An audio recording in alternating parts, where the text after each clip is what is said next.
Hello everybody. आज हम एक नया चैप्टर स्टार्ट करने वाले हैं जो है क्लास 10th हिस्ट्री का chapter number 1, the rise of nationalism in Europe. आप इस पिक्चर में देख रहे हैं the dreams of world wide democratic and social Republic. ये एक पेंटिंग है जो आपके बुक में फर्स्ट चैप्टर में यानी the rise of nationalism in Europe में फ्रेडरिक सोरियो के द्वारा बनाई गई है। इस पेंटिंग में कई सारी चीज़ों को बताया गया है जिसके बारे में हम पढ़ेंगे। नेशनलिज्म इन यूरोप में हम फ्रांस, जर्मनी, इटली और ब्रिटेन में किस तरह से नेशनलिज्म की फीलिंग स्प्रेड हुई, साथ ही उनके आसपास की कंट्रीज़ के बारे में भी पढ़ेंगे। हम पढ़ेंगे कि आज जो डेमोक्रेटिक रूल है वो कैसे आया, क्योंकि पहले तो डायनेस्टिक रूल चला करते थे, राजा रजवाड़े राज करते थे, तो उससे कैसे इवोल्यूशन हुआ, कैसे चीज़ें बदली। Emergence of nationalism in Europe, हमने इसे नेशनलिज्म इन इंडिया चैप्टर में भी पढ़ा था। ये एक जियोग्राफिकल टेरिटरी जिसके टुवर्ड्स आपके सेंटिमेंट्स जुड़े हों, वो आपके लिए नेशन स्टेट बन जाते हैं। ये नेशन स्टेट आज का कॉन्सेप्ट है। इससे पहले मल्टीनेशनल डायनेस्टिक एम्पायर हुआ करते थे। जैसे हमने ऑटोमन एम्पायर पढ़ा था खिलाफत मूवमेंट के समय में। ऑटोमन एम्पायर एक डायनेस्टिक रूल था और आज के समय में ऑटोमन एम्पायर में टर्की, उसके आसपास की कंट्री जैसे ग्रीस सब कवर होता है। पहले डायनेस्टिक रूल होते थे, उनकी कोई फिक्स जियोग्राफिकल टेरिटरी नहीं होती थी, तब राजा महाराजा रूल किया करते थे। लेकिन यूरोप में जैसे जैसे नेशनल की फीलिंग बढ़ती गई, उसके कारण मॉडर्न स्टेट या नेशन स्टेट निकल कर आए। तो नेशन स्टेट कैसे इवॉल्व हुए? By replacing the multinational dynastic empire of Europe. आपकी बुक में चैप्टर में फर्स्ट पेज पर एक पेंटिंग बनी है, जैसा भी अपने लास्ट पिक्चर में देखा था। उसको पेंट किया था फ्रेडरिक सोरियो ने। जब उसने पेंटिंग की या पेंट किया तो उसमें उसका नाम दिया था the dream of world wide democratic and social Republic. World wide जितनी भी डेमोक्रेटिक कंट्री बनी थी या बनना चाह रही थी, उनका सपना क्या था, उस पेंटिंग में उन्होंने दिखाया कि किस तरह से ट्रांसफॉर्मेशन आ रहा है। पेंटिंग में आपको एक स्टैचू में लिबर्टी दिख रही है, वाइट वाली, और एक रैली बनी हुई है बहुत लंबी। लोग निकल रहे हैं, लोगों ने अलग अलग फ्लैग्स बियर किए हुए हैं, फ्लैग्स लेकर जा रहे हैं। जैसे फ्रांस, यूएसए आगे निकल गए हैं। इन कंट्रीज़ को पहले आज़ादी मिल गई थी। लाइन में पीछे जर्मनी चल रहा है जो अपना ट्राई कलर फ्लैग लेकर आगे आ रहा है। गोल्डन, रेड, ब्लैक पेंटिंग में ये बताया जा रहा है कि सारी कंट्रीज़ हैं जो आज़ादी की तरफ बढ़ रही हैं।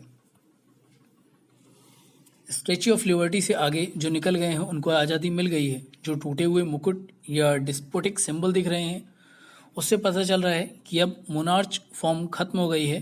पेंटिंग के माध्यम से फ्रेडरिक सोरियो ये बताना चाह रहे हैं कि सोसाइटी में क्या चेंज आ रहे हैं। The French revolution in 1789 and the idea of the nation. Class 9th में फ्रेंच रेवोल्यूशन में हमने पढ़ा था कि it was the first clear expression of nationalism. French revolution France में 1789 में हुआ था। 1789 में होने के साथ साथ वो एक पहला ऐसा इंसिडेंट था जब हमें ये देखने को मिला कि मोनार्च फॉर्म ऑफ गवर्नमेंट में पावर शिफ्ट होकर राजा महाराजा से सिटीजन या जनता के पास आ गई। वर्ल्ड का पहला इंसिडेंस बोल सकते हैं जहाँ पर ओल्ड सिस्टम चला आ रहा था, जहाँ राजा महाराजा रूल करते थे, तो उसमें चेंजेस आए। तो इस कारण से फ्रेंच रेवोल्यूशन जाना जाता है। यूरोप में हम जब नेशनलिज्म फैलना चालू हुआ तो फ्रांस ने एक बहुत ही इम्पोर्टेंट रोल प्ले किया, क्योंकि फ्रांस पहली सीढ़ी थी जहाँ से नेशनलिज्म की फीलिंग आगे बढ़ी। फ्रांस एक नेशन तो बन गया, राजा को हटा दिया, रिपब्लिक फॉर्म ऑफ गवर्नमेंट आ गई वहाँ पर, तो एक देश तो बन गया। नेशन बनने के साथ में जो सेंस ऑफ कलेक्टिव आइडेंटिटी की बात करते हैं वो कैसे डेवलप हुई, वो कहाँ से आई। फ्रांस में देश तो बन गया था, लेकिन अब लोगों को एकजुट करना था, कलेक्टिव आइडेंटिटी लानी थी। हिस्ट्री हमें एक ऐसी चीज़ बताती है, या हिस्ट्री हमेशा एक ऐसी चीज़ होती है बस फैक्ट्स फिगर्स बदलते हैं, लेकिन sense of collective identity same रहती है। इसके साथ ही हम ऐसे भी समझ सकते हैं कि फ्रांस आज़ाद हो गया, मोनार्च फॉर्म ऑफ गवर्नमेंट से डेमोक्रेटिक या रिपब्लिक फॉर्म में पहुंच गया, लेकिन अभी सिर्फ देश आज़ाद हुआ था, उसे देश बनाना भी है। देश बनाने के लिए लोगों के अंदर एक sense of common identity develop करनी होगी। सबसे पहले द आइडिया ऑफ ला पैट्री एंड ला सिटोयन, ये कुछ ऐसे आइडिया थे जिनकी मदद से क्या किया गया, लोगों के अंदर sense of collective belongingness develop किया गया। ला पैट्री यानी फादरलैंड जिसे हम कहते हैं, भारत माता, उसी तरह से वहाँ पर फादरलैंड वाली फीलिंग लाने की कोशिश की गई। ला सिटोयन की बात करते हैं तो मतलब सिटीजन्स की बात की गई है। इस तरह से ये टर्म वहाँ पर पॉपुलर हो गया। बाद में उन्होंने एक न्यू फ्रेंच फ्लैग बनाया जो कि ट्राई कलर का था, जिसके थ्रू कलेक्टिव आइडेंटिटी और कलेक्टिव बिलोंगिंगनेस डेवलप करने की कोशिश की गई। नेशनल असेंबली बनाई गई, ये एक तरह से एक सिंबल का काम करती है। नए हाइम्स बनाए गए, ओथ्स ली गई, सेंट्रलाइज्ड एडमिनिस्ट्रेटिव सिस्टम डेवलप किया गया, सेटअप किया गया, जिससे लोग अपने आप को एक नेशन का पार्ट समझे। साथ में सभी इंटरनल कस्टम ड्यूटीज़ को ख़त्म कर दिया गया। Uniform system of weight and measurement लाया गया, जिससे सभी अपने को एक देश का पार्ट समझें। लैंग्वेज ने एक बहुत इंपॉर्टेंट रोल प्ले किया, ये बहुत प्ले करती है इंपॉर्टेंट रोल। रीजनल लेवल पर बोली जाने वाली लैंग्वेज को ज़्यादा प्रमोट नहीं किया गया, उसकी जगह फ्रेंच को प्रमोट किया गया।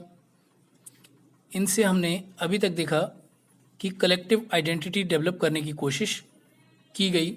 द नेपोलियनिक कोड, फ्रांस से यूरोप को मॉडर्नाइज करने में, नेशनलिज्म की फीलिंग फैलाने में इम्पोर्टेंट रोल था नेपोलियन का। नेपोलियन एक मिलिट्री जनरल था फ्रेंच आर्मी में। उसके बाद जब डायरेक्टरी रूल कर रही थी फ्रांस में, मैक्सिमिलियन रॉबेस्पियर को एग्जीक्यूट करने के बाद उसको मार दिया गया और 5 मेंबर की एक डायरेक्टरी बनाई गई। जब डायरेक्टरी फ्रांस में रूल कर रही थी, डायरेक्टर की इनस्टेबिलिटी का फ़ायदा उठाकर नेपोलियन ने अपने आप को मिलिट्री जनरल से वहाँ का डिक्टेटर बना दिया। डिक्टेटर बनने के बाद नेपोलियन ने फ्रांस के आसपास की कंट्री जैसे स्विट्ज़रलैंड, बेल्जियम को जीतना शुरू कर दिया। इसके ऊपर हमला करना शुरू कर दिया। इस तरह से नेपोलियन ने अपना एम्पायर बहुत बड़ा कर लिया था। फिर उसने बहुत सारे रिफॉर्म को इंट्रोड्यूस किया। जब फ्रांस में डायरेक्टरी रूल कर रही थी तब वहाँ डेमोक्रेसी थी, पर जब नेपोलियन ने टुक ओवर किया और डेमोक्रेसी को ख़त्म कर दिया, but made administrative field more rational and efficient, 1804 में नेपोलियन ने टुक ओवर किया था और जो रिफॉर्म किए थे, ये जो स्टेप्स लिए थे, उनको ही सिविल कोड ऑफ 1804 या नेपोलियनिक कोड कहा जाता है। एबोलिश्ड privilege based on birth, establish equality before law, जन्म के साथ मिलने वाले प्रिविलेज को ख़त्म कर दिया गया और सभी के लिए कानून एक समान बनाए गए।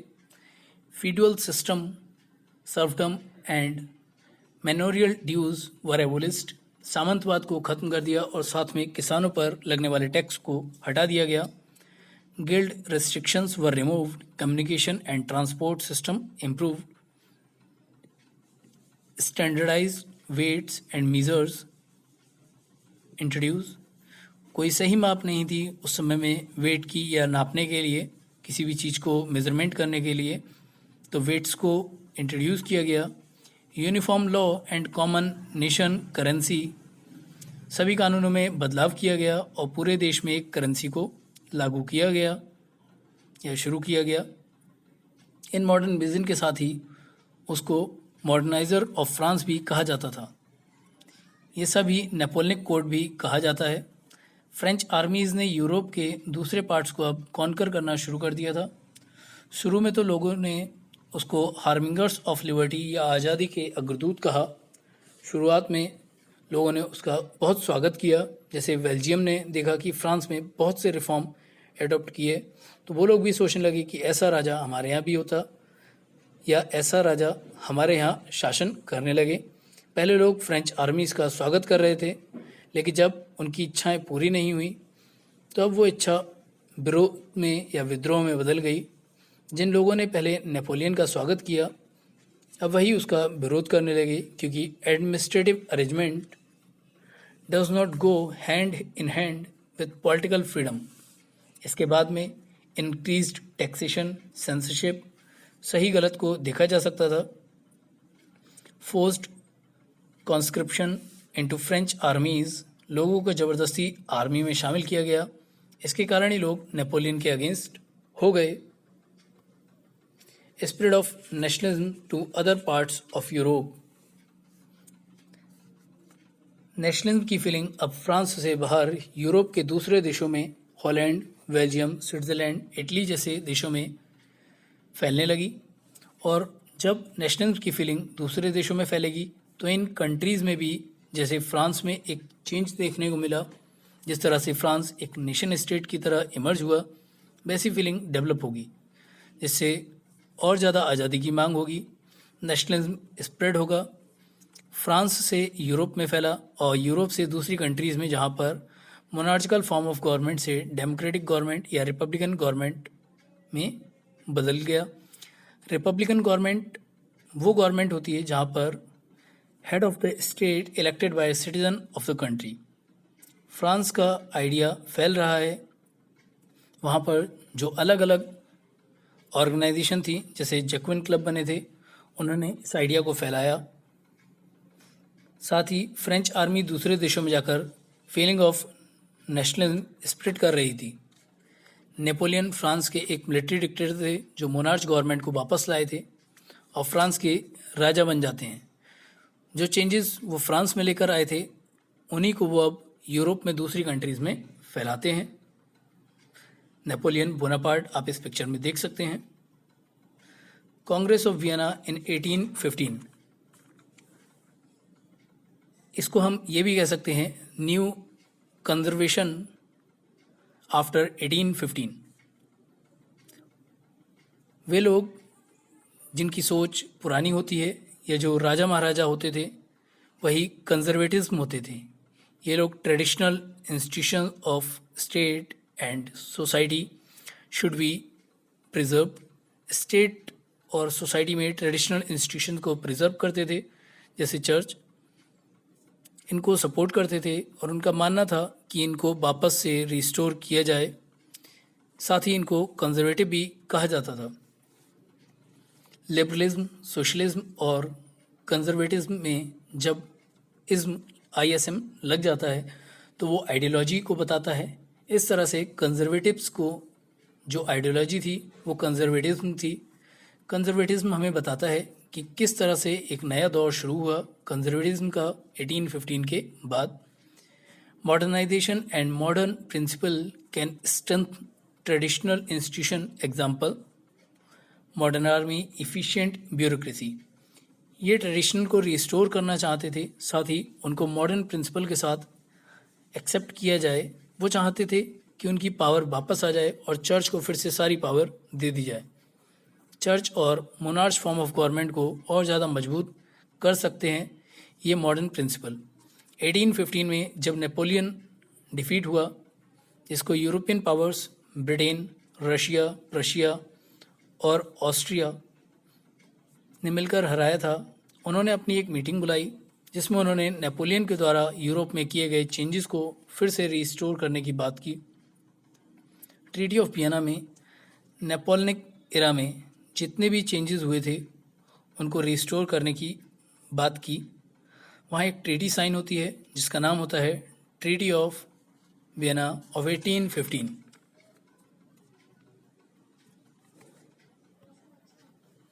अगर हम इसमें ऑब्जेक्टिव्स की बात करें कि इसके क्या ऑब्जेक्टिव्स रहे, तो उससे पहले हम जानते हैं कि ट्रीटी ऑफ वियना, जिसको वियना कांग्रेस भी कहा जाता है, जिसको होस्ट किया था ऑस्ट्रियन चांसलर ड्यूक मेटरनिक ने, इनके कई सारे स्टेटमेंट बोर्ड एग्ज़ाम में पूछे जाते हैं, उसको ध्यान रखना है।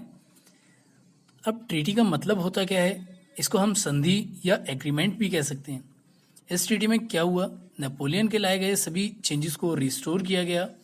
बोनबॉन डायनेस्टी, बोनबॉन एक बिस्किट नहीं है जो आजकल हम यूज़ कर रहे हैं, ये डायनेस्टी थी जिसमें लुइस 16 फ्रांस में राजा था, उस डायनेस्टी से बिलोंग करता था, उसको रिस्टोर किया गया। नेपोलियन के अंडर में फ्रांस ने जितनी भी टेरिटरी जीती थी, यूरोपियन पावर ने उनको वापस छुड़ा लिया।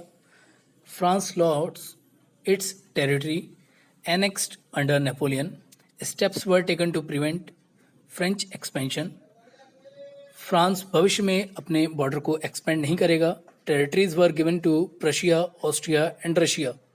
1815 के बाद जो कंजर्वेटिव रिजाइम इस्टेब्लिश की गई वो बहुत ज़्यादा ऑटोक्रेटिक थी, सारी पावर अपने हाथ में रखते थे, किसी की भी बात नहीं सुनते थे। दे इम्पोज्ड सेंसरशिप लॉज, जिससे उनके अगेंस्ट कोई कुछ प्रिंट ना कर सके और कोई भी फ्रेंच रेवोल्यूशन की बात ना कर सके। The memories of French revolution continued to inspire for another revolution.